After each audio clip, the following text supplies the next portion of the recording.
Hi all, welcome to Ammus and Appus world. അപ്പോൾ എല്ലാവർക്കും സുഖമാണെന്ന് കരുതുന്നു. അപ്പോൾ ഞാനിവിടെ ചെയ്യാൻ പോകുന്നത് മൈക്രോഗ്രീൻസ് കൊണ്ടുള്ള ഒരു തോരനാണ്. സാധാരണയുള്ള ഇലക്കറികളിൽ നിന്നും വളരെ ഗുണമേന്മയേറിയതാണ് മൈക്രോഗ്രീൻസ് ഇലക്കറികൾ. മൈക്രോഗ്രീൻസ് ഗാർഡനിങ് ഒരുമാതിരി എല്ലാവർക്കും തന്നെ പരിചയമുള്ള ഒന്നാണ്. ഞാനിവിടെ ചെയ്തിരിക്കുന്നത് ചെറുപയർ കൊണ്ടാണ്. ഏതെങ്കിലും ഒരു സ്യൂട്ടബിൾ ആയിട്ടുള്ളൊരു പാത്രം നമുക്കിതിനു വേണ്ടി യൂസ് ചെയ്യാം. ഞാനിവിടെ ഒരു പ്ലാസ്റ്റിക് കണ്ടെയ്നറാണ് എടുത്തിരിക്കുന്നത്. ഈ പാത്രത്തിൽ 2-3 ടിഷ്യൂ പേപ്പർ വെച്ച് കൊടുത്തതിന് ശേഷം 3-4 മണിക്കൂർ വെള്ളത്തിലിട്ട് കുതിർത്തിയ ചെറുപയർ നിരത്തി കൊടുക്കാം. മണ്ണിൻ്റെ ആവശ്യമില്ല. വെള്ളം ഒഴിച്ച് കൊടുക്കുന്നതിന് വേണ്ടി ഒരു സ്പ്രേ ബോട്ടിൽ യൂസ് ചെയ്യുന്നതായിരിക്കും ഉത്തമം. ഒരുമാതിരി വളർന്നതിന് ശേഷം നമുക്ക് ഈ ബോട്ടിലിൻ്റെ അടപ്പ് മാറ്റാവുന്നതാണ്. ഒരു 7-8 ദിവസം കഴിഞ്ഞതിന് ശേഷം നമുക്കിത് കട്ട് ചെയ്ത് കറിക്ക് വേണ്ടി യൂസ് ചെയ്യാവുന്നതാണ്.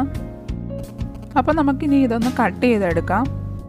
എൻ്റെ വീഡിയോസ് ആദ്യമായിട്ടാണ് കാണുന്നതെങ്കിൽ പ്ലീസ് ഒന്ന് സബ്സ്ക്രൈബ് ചെയ്യാൻ മറക്കരുത്.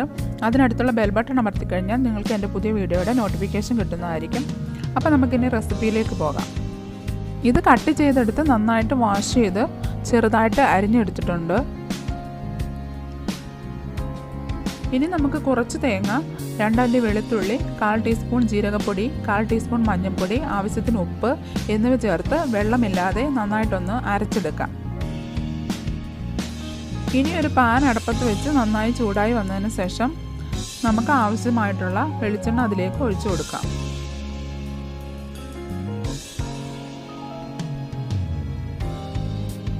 അപ്പോൾ വെളിച്ചെണ്ണ നന്നായിട്ട് ചൂടായി വന്നിട്ടുണ്ട്. അതിലേക്ക് നമുക്ക് ഒരു സവാള ചെറുതായിട്ട് അരിഞ്ഞു ഇട്ട് കൊടുക്കാം.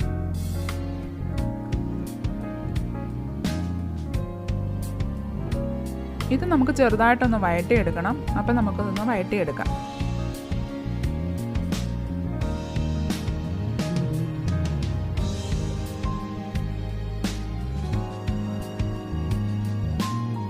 ഇനി ഇതിലേക്ക് നമുക്ക് 2 പച്ചമുളക് ചെറുതായിട്ട് അരിഞ്ഞിട്ട് കൊടുക്കാം.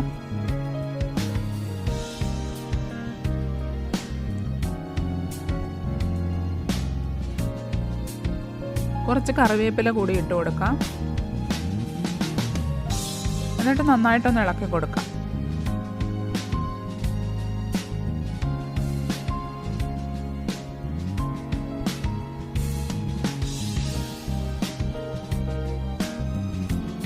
ഇനി നമുക്ക് ആ അരിഞ്ഞു വെച്ചിരിക്കുന്ന ഏല കൂടി ചേർത്ത് നന്നായിട്ടൊന്ന് മിക്സ് ചെയ്ത് കൊടുക്കാം.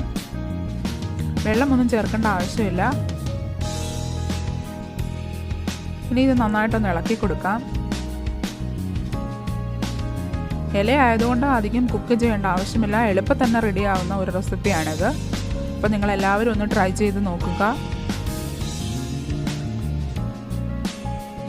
അപ്പോൾ ഈ ഇലയൊന്ന് വാടി വന്നിട്ടുണ്ട്. അപ്പോൾ നമുക്ക് ഈ അരച്ച് വെച്ചിരിക്കുന്ന അരപ്പ് കൂടി ഒന്ന് ചേർത്ത് കൊടുക്കാം. എന്നിട്ട് ഇത് നന്നായിട്ടൊന്ന് ഇളക്കി കൊടുക്കാം. ഇത് നന്നായിട്ടൊന്ന് ഇളക്കി കൊടുത്തതിന് ശേഷം നമുക്കിതൊന്ന് അടച്ചു വെച്ച് വേവിക്കണം.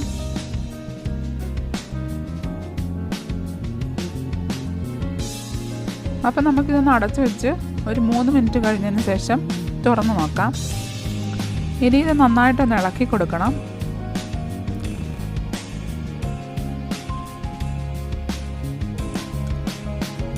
അതിനുശേഷം നമുക്കിതിലേക്ക് ഒരു മുട്ട ഒഴിച്ചു കൊടുക്കാം.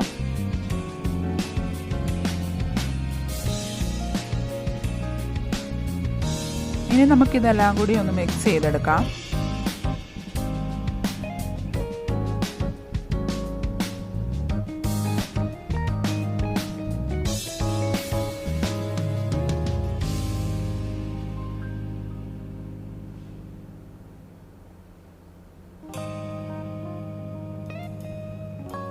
ഇനി നമുക്ക് ഈ ഫ്ലെയിം ഒന്ന് കൂട്ടി വെച്ച് നന്നായിട്ടൊന്ന് മിക്സ് ചെയ്തെടുക്കണം.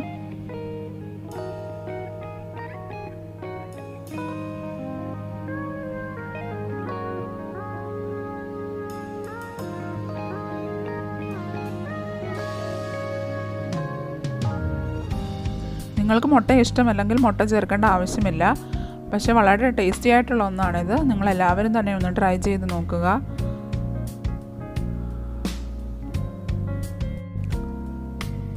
അപ്പോൾ നമ്മുടെ വളരെ ടേസ്റ്റി ആയിട്ടുള്ള മൈക്രോഗ്രീൻസ് തോരൻ ഇവിടെ റെഡി ആയിട്ടുണ്ട്. ഇനി നമുക്കിതൊരു സെർവിങ് പ്ലേറ്റിലേക്ക് മാറ്റാവുന്നതാണ്.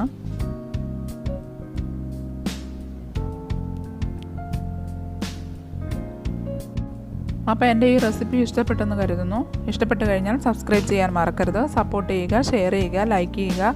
നിങ്ങളുടെ അഭിപ്രായങ്ങളൊക്കെയും കമൻസായിട്ട് കമൻറ്റ് ബോക്സിൽ ഇടുക. Thank you.